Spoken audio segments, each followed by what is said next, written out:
player. She's got. Oh no, it's a scout. My bad. Yeah, it's going to be a 15 hatch. She's going to send down his drone right about whenever that hits 200. This is an MLG Metalopolis, so you cannot spawn close position. I'm pretty sure both players are aware of that since they have not scouted their close positions. Is it bad that I have the 15 hatch build down to the mineral count? I think isn't that good? Yeah, but it's kind of. Yeah, I love it. Set 200, set it down. It'll get down there exactly when you have 300. You build your hatch, boom, and then you wait till you get to 16. You throw down your spawning pool as soon as you hit 200. You wait till you get to about 170, and you pull your drone. You get so whimsical over build orders, Shinobi. That's why I love you. Only about Zerg. I know you do. Everybody else, I just see buildings. I'm like, okay, this is what they're going. I know what they're going. I need to counter that, so I'll start going this way. I can't help rooting for SC2 too, man. I just love his play so much. Last game though, Cole Steak, wow, wow, wow. The level of his play is actually ridiculous. His macro is endless and beautiful and perfectly timed out and just so overwhelming that even SC2, the safe micro-intensive player, just got dominated. It's definitely going to be interesting in game 2. I'm really hoping SC2 can take this off because I want to see this come down to game number 3 for it all. Just right there. I'm actually a little lost as to what Cole Steak is doing in this matchup. He's building a factory. He only has 1 gas, and I don't see any add-ons on that barracks. So it could be maybe a Banshee opening, but he would have had that second gas already. So maybe it's Hellions. An MMM build. MMM with the factory though? Well, yeah, you need that for the Starport. That's very true. And the command center right off the bat. This is sort of a strange build, I think. I haven't seen anything quite like it, factory into command center without any add-ons. It's very interesting. I have not seen this before. And he is making a starport, so this is a 1-1-1 Destiny Cloudfist build, as Husky StarCraft would say. Not many Husky StarCraft fans left in the world, only 500,000. And we do have a tech lab on that factory, so we're going to see maybe some Blue Flame Hellions, maybe some Siege Tanks. He only has that 1 gas still. I'm sort of confused by that. Blue Flame Hellions, and he's just going to slowly pour them out. It's kind of common on this map, actually, to get Blue Flame Hellions. No, look at this. He's moving away. He made that tech lab for his starport. He's going to get out a Banshee, not for Cloak, just in general. And what's this? Another command center? So he's going mass orbital command. He's going to use this Banshee to maybe delay the economy of SC2 and maybe take out a few workers, as he really is economy focused on his own. And I'm not sure if he's going to triple expand or just use it just for that extra SCV production. And this is what I was talking about last game. He's just the economy is just so great from Cole Steak. He never stops producing SCVs, and when he does, it's for a purpose. He stops producing SCVs so he can make a specific unit or a specific amount of units, and he goes right back into SCV production the second it's safe. He plays almost Zerg-styled economy, and it's very impressive to see and watch, especially with these mules being dropped at perfect tees. I am completely... He's taking my favorite build that I basically created for myself for the Zerg, which is a 15 hatch, 17 hatch, and turning it into a Terran play with the double expansion right now with his main production facilities I need. And he's building a Viking. Viking, a very good choice. I think he'll move around the map, kill a few overlords. It's always good for map control, and you don't want that Zerg player to have too much vision. And building. And SC2 going for a Baneling bust. That's exactly what he's going to need. Deciding, okay, there's a Banshee. I need to push in now, and he's just going to keep streamlining Zerglings over there. Siege mode is not completed, although he does have a siege tank, and these Banelings are being morphed outside the base. Right now, the Terran player is fully aware that these Banelings are moving up the ramp. Will he be able to do enough damage? I do not know. And no, they don't get up the ramp. I do have comments that my stream is pretty slow. Is it really? I wouldn't think so. But this game is not slow whatsoever. It is lagging? Yeah, it's a few bits of lag here and there. I will fix that after this game for sure. Hopefully it will not be the last game of this final tournament match. I can't really fix it right now anyway, so we are still going to keep moving on. And that Baneling bust really didn't work out for him. So is that going to cost him a lot, Shinobi? No, it's not. He only made 6 Balines, so it is a little gas intensive. And with the Viking rolling around, taking out the Overlords, he needs to pull his Overlords back to his main base and sacrifice the site that he has right now. And he needs to build a couple more Queens. He is doing that right now.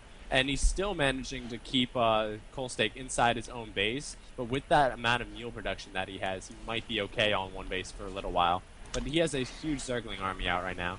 Yeah, these 3 orbitals are crazy, crazy strong. Look at all these supply depots being built in the way of SC2's possible Banging Bus. I almost don't agree with it. They're so close to each other. It's just such an absurd wall off.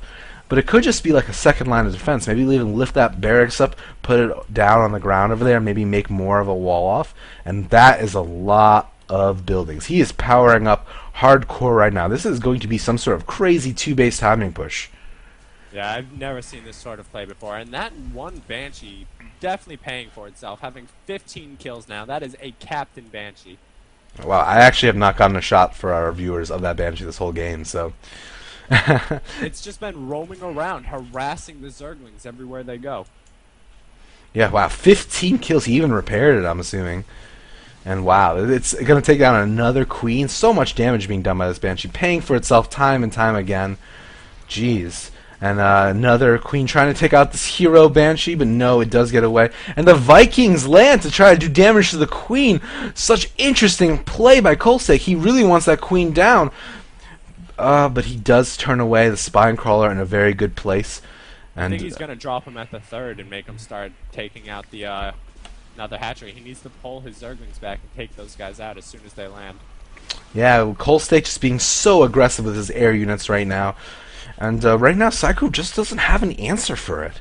And the Ninja, he's taking his Orbital Command, his 3rd one that he made, and he's dropping it in the left position. That is a lot of mules, Shinobi. 4 mules instantaneously dropped on these mineral patches. His economy is going to be enormous. And he is behind in workers, but with those mules, he just has a superior economy in general. SC2's in a lot of trouble right now. He needs something. Yeah, he just can't be on this 3-base versus 3-base against the Terran player.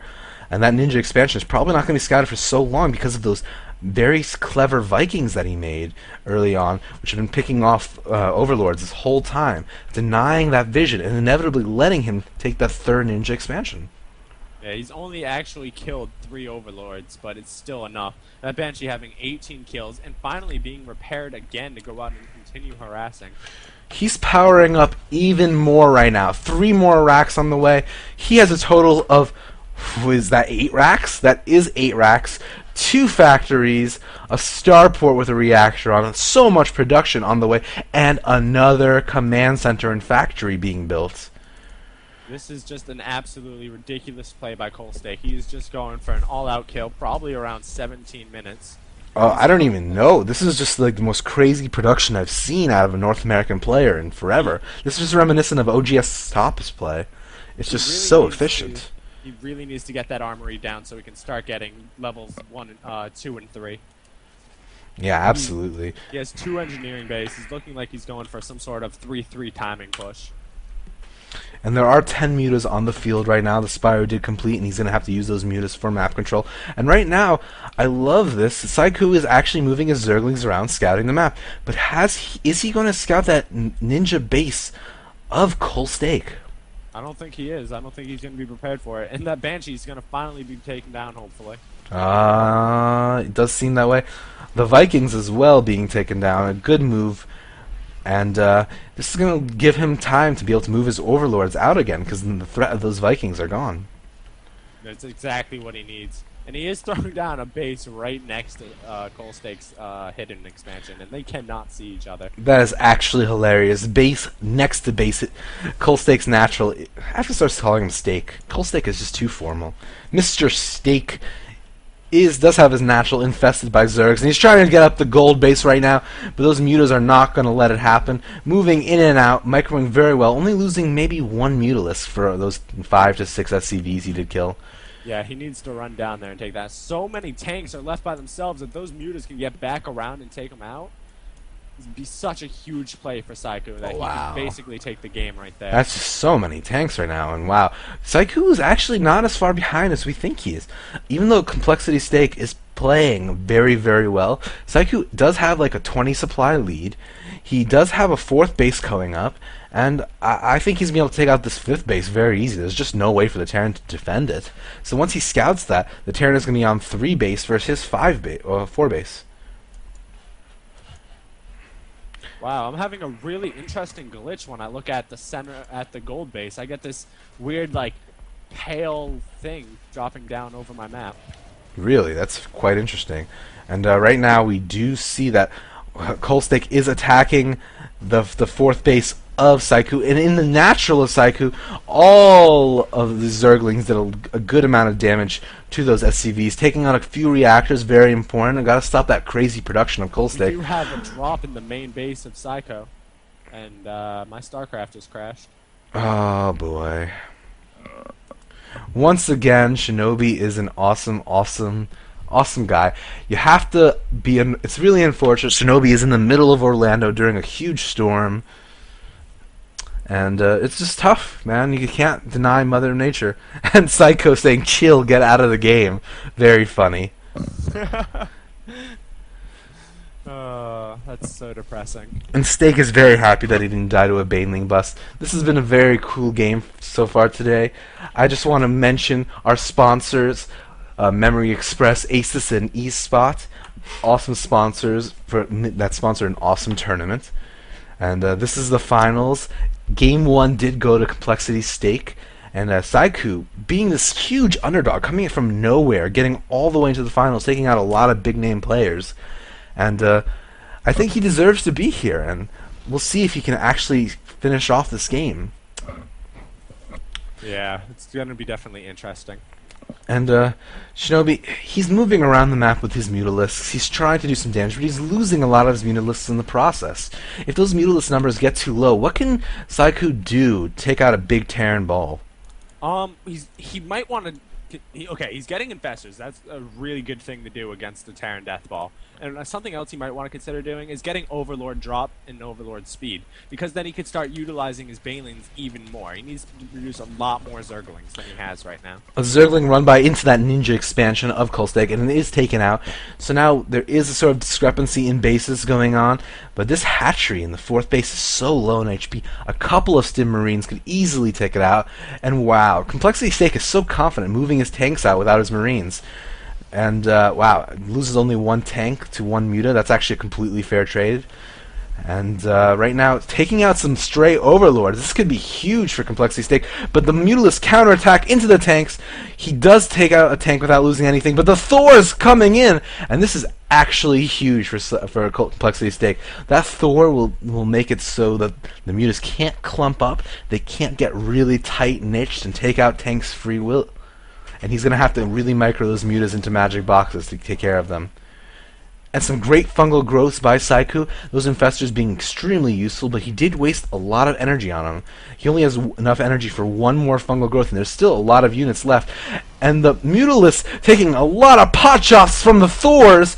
All of these Mutas severely damaged. He went from 20 Mutas to 12 Mutas very, very quickly. But the rest of the Mutas do clean up those siege tanks, and it's become a game in which Saiku does have a 40-unit advantage. That was a really good play. I think what something Saiku could have done is utilize the high ground that he had against those tanks and taken out 3 or 4 of them. Complexity Stake is really not doing a good job controlling his siege tanks. They're not getting enough damage in. They aren't being those super effective zoning units that they should be. They're sort of in the background, almost a weak point in his attack. And if I could criticize any part of his game, that would be it. But right now he is taking a 4th base, ever the macro god. He's even making a 5th command center. These orbitals are everywhere. He has so many command centers, it's actually hard to keep track. I wish there was a unit counting station for buildings so I could tell you how many he actually has. Yeah, he's just definitely using them to their full advantage, making as many orbital commands as he can to keep up his mule production, and that's so important as a Terran player. And Saiku is burrowing some Baneling landmines around the map. Very good play, and once those Marines go out, those Mulists are so much more effective. And there isn't that big of a Marine count for our Terran players. So fungal growth going down on a good group of those Marines. Not that many though, and he chooses not to put a second fungal growth on them, but instead use his Mutalisks and surrounding them